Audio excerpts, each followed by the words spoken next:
Konečným cieľom jógy je osvietenie alebo oslobodenie. Nie je to jednoduchý cieľ, ale našťastie popri ceste k nemu leží zo pár bonusových funkcií a jednou z nich je aj intuícia. Čo to je tá intuícia? Podľa Junga je to jedna zo 4 funkcií popri myslení, vnímaní a cítení.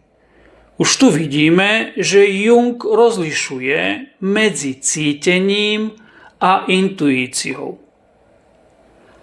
Inde Jung hovorí, že intuícia je funkciou, ktorá sa dokáže pozrieť za roh, čo myslením, logikou nedokážeme. Ona to za nás urobí a my jej dôverujeme.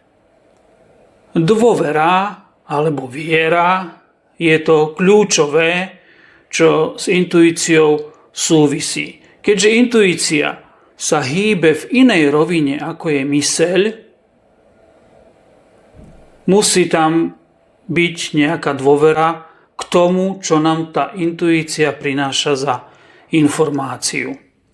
Častokrát je to blokované našimi strachmi alebo našim hnevom dokonca, alebo proste len povieme, že to je čistý nezmysel.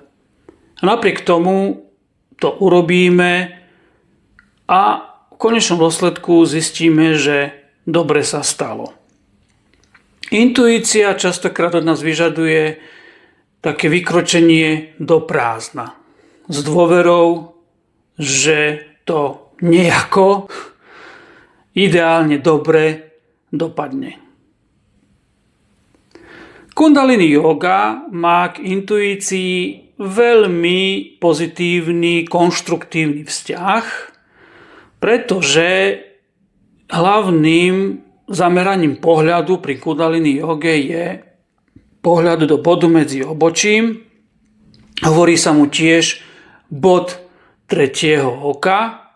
Nie je to tretie oko samotné, to je troška hĺbšie v mozgu,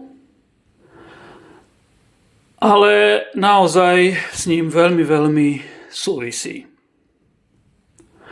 A s pohľadom do tretieho oka súvisí aj naša meditácia, ktorá je naozaj špecificky určená na posilňovanie intuície.